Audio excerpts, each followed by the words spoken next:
En cuanto a la tercera fuerza, recibe este nombre un movimiento que surge a partir del fundamento de la filosofía humanista y como una respuesta cuestionadora, crítica, a las primeras dos fuerzas, el psicoanálisis y el conductismo. Y dentro del ámbito de la psicología, estas dos fuerzas son cuestionadas desde la tercera, por su extremo determinismo, su extremo mecanicismo. En términos culturales y sociales, debe entenderse que la tercera fuerza o el humanismo también lleva a cabo lo que es una crítica a aspectos de descontento social o a situaciones sociales. O sea, el descontento surge como una crítica a fenómenos sociales con los cuales las nuevas generaciones no estaban de acuerdo posteriormente a la Segunda Guerra Mundial.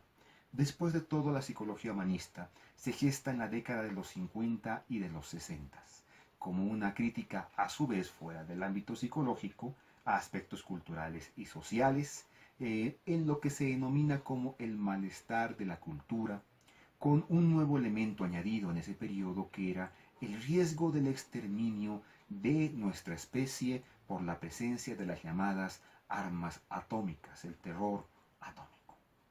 Se desarrolla, se fundamenta sobre la base de lo que algunos entienden como la filosofía existencial. De ahí el nombre a veces que se le da de psicología humanista existencial. Cuando hablamos del humanismo, el existencialismo, la fenomenología, se debe hablar básicamente de que el punto central de abordaje de esta disciplina es, en realidad de este movimiento, la dignidad del ser humano, la defensa de sus derechos, la búsqueda de la democracia. El rompimiento con los llamados absolutismos y determinismos. Y así como, ¿no es cierto?, se hace un fuerte énfasis en cómo las personas viven su vida y dan un significado a su existencia y a su relación con los demás. Se trascienden visiones muchas veces cerradas, sesgadas, prejuiciosas de los observadores, de los investigadores, y se reconoce que la conciencia es intencional. La filosofía existencial europea se constituirá y será adoptada por los impulsores de este movimiento como la base de la filosofía humanista, de la psicología humanista, la base filosófica de la psicología humanista estadounidense. En cuanto a lo que entendemos nosotros como los postulados básicos de la psicología humanista, se puede hacer referencia a lo que entendemos como la importancia, el centro de estudio en cuanto al ser humano. En sí, la psicología humanista es entendida como el reflejo de una actitud sobre el ser humano y sobre el conocimiento. Entre sus puntos más importantes, puntos vitales, diríamos, ¿no es cierto?, que el hombre es más que la suma de las partes. Es decir, que vamos más allá simplemente de una mera computación de nuestros datos. También de alguna forma el humanismo responde, ¿no es cierto?, y critica aspectos de la cognitiva. El hombre, ¿no es cierto?, presenta una conciencia que es activa, que es propositiva, fundamentalmente hablando. El ser humano tiene la capacidad de elegir, el llamado libre albedrío, escoge.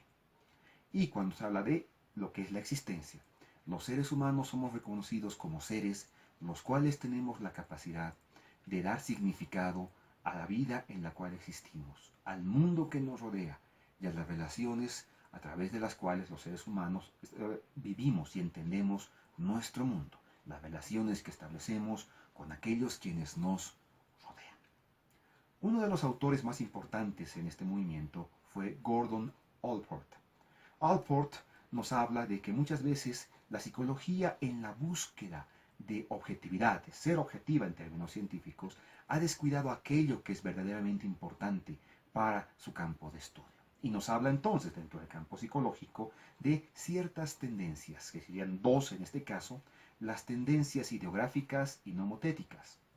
Las ideográficas que hacen referencia a la experiencia individual, lo que Allport considera que debería ser el centro de estudio fundamental de la psicología, versus o en relación con, ¿no es cierto?, las tendencias nomotéticas que buscan establecer patrones de conducta a través de cálculos estadísticos de medias de desviaciones típicas, y señala que, aunque estas también son importantes, deben ser tomadas en consideración por los psicólogos, no deben ser puestas antes del objetivo fundamental, que es el entendimiento de la experiencia individual.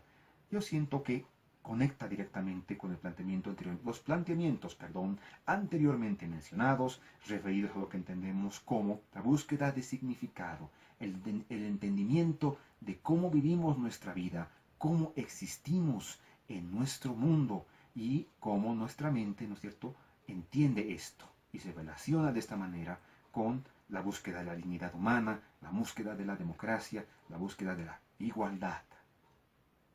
Las propuestas del humanismo existencial, podemos remitirnos a los planteamientos de Ludwig Binswanger.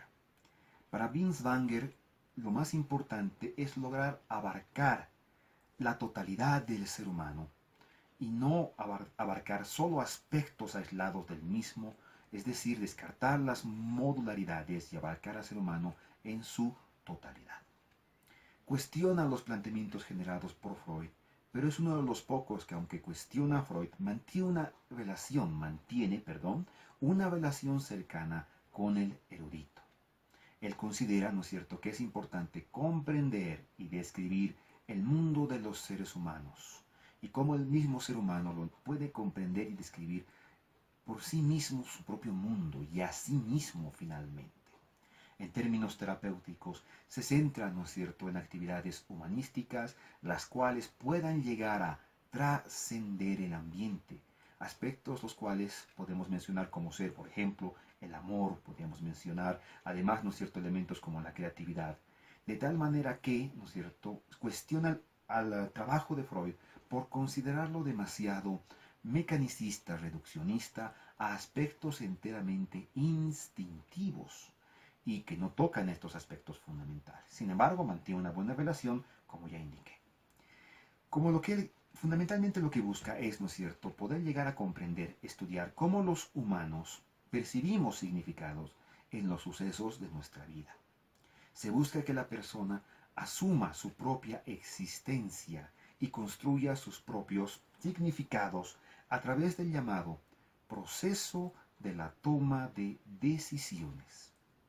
Este proceso de toma de decisiones, o bien, puede proyectarse hacia el futuro o puede proyectarse hacia el pasado. Si se proyecta hacia el pasado, entonces la persona puede llegar a estancarse e incluso no puede llegar a aceptar, ¿no es cierto?, el volver a vislumbrar hechos del pasado. Si se proyecta hacia el futuro, esa será la meta y el éxito del proceso terapéutico desde la perspectiva de este autor. A su vez podemos remitirnos a los trabajos de Rollo May. Rollo May tiene una fuerte inclinación hacia la línea existencialista y cita a muchos autores del existencialismo europeo. Él lucha fundamentalmente contra las asociaciones de médicos, quienes en su momento intentaban relegar el trabajo del psicólogo fuera, ¿no sé?, o expulsar de alguna manera al psicólogo, tal vez exagero un poco, sacar al psicólogo del trabajo psicoterapéutico, cuando esta área en particular es uno de los fuertes en la actualidad del trabajo psicoterapéutico, siendo para los médicos más su fuerte el área farmacoterapéutica.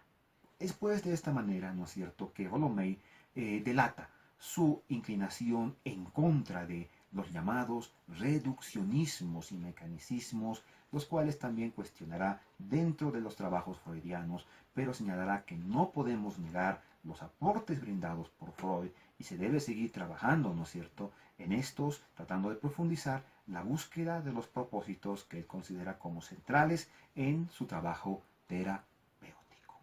Y es pues de esta manera, ¿no es cierto?, que él señala, ¿no es cierto?, que el concepto central, el objetivo central, es lo que se entiende como, uno de los objetivos centrales en términos terapéuticos, es lograr aumentar la conciencia de los llamados clientes, cliente-paciente, en un momento hablaré de aquello, respecto de, ¿no es cierto?, su propia existencia.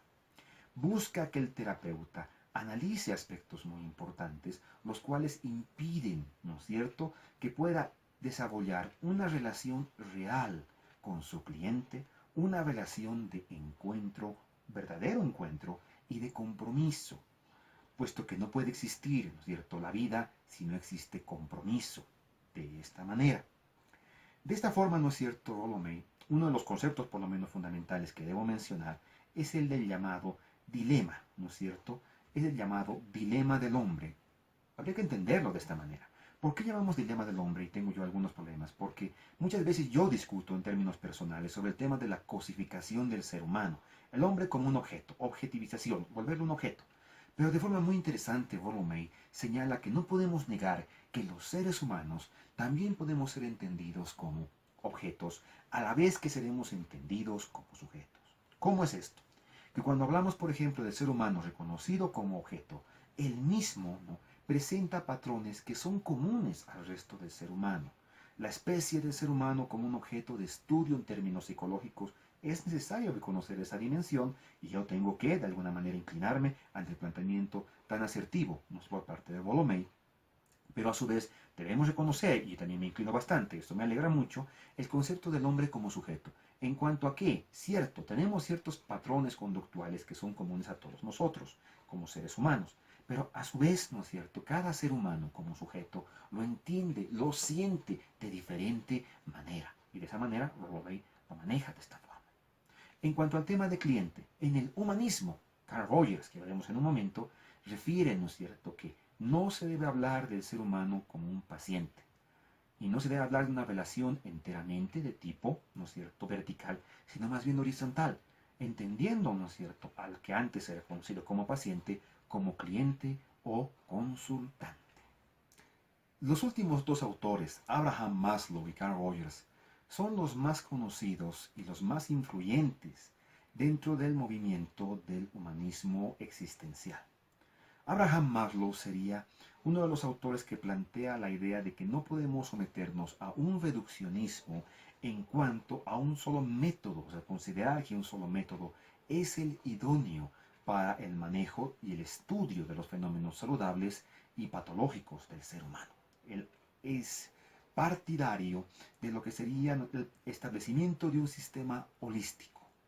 A su vez plantea la integración de los sistemas más grandes y la negación en la forma de un sistema holístico tal cual mencionado hace un momento, y se opone a que los psicólogos entren en una especie de partidismo, entren en una especie de sectarismo, como que el psicólogo se considere adepto, ¿no es cierto?, afecto a un grupo en particular, a un pensamiento, una línea o pensamiento psicológico específico.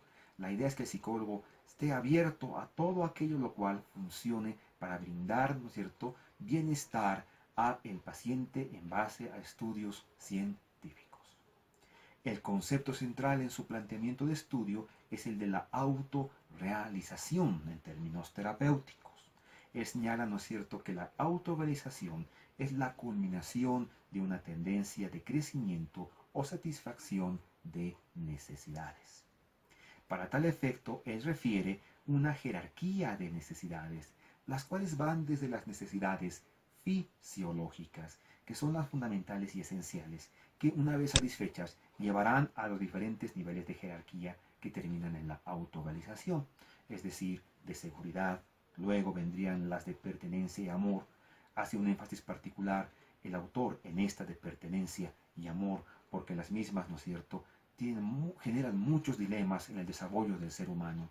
De estima, pertenencia sería la siguiente, finalmente la autorrealización, la cual el autor identifica, ¿no es cierto?, me atrevo a decir, lo hace equivalente a la sanidad, a la creatividad.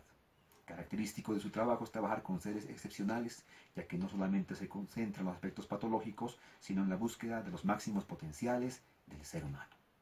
En cuanto a Carl Rogers, Rogers presenta lo que entendemos como esa relación particular horizontal que se tiene que tener con el paciente en una relación donde el peso recae sobre el terapeuta y no sobre el método. El terapeuta tiene que ser congruente y abierto y aceptar al paciente en su verdadera dimensión, en su verdadera naturaleza. Su enfoque terapéutico es el de la terapia centrada en el cliente, la llamada terapia no directiva. Es decir, que el terapeuta renuncia a ser aquel sujeto que lo sabe todo, ¿no es cierto? Y por lo tanto, de alguna manera establece una relación vertical de estar por encima del cliente. Una vez más, insistimos en el término cliente. La meta de la terapia es lograr, ¿no es cierto?, trabajar sobre la llamada, concepto central de la psicología de Boyers, tendencia realizadora. La tendencia realizadora que es innata al ser humano. Esta tendencia, ¿no es cierto?, es la tendencia que todos los humanos tenemos a realizarnos, pero que la misma puede ser truncada por experiencias durante nuestra niñez o durante las experiencias familiares, podríamos entenderlo así. El propósito, el objetivo, es lograr que el paciente no se disocie de las vivencias las cuales le generan temor.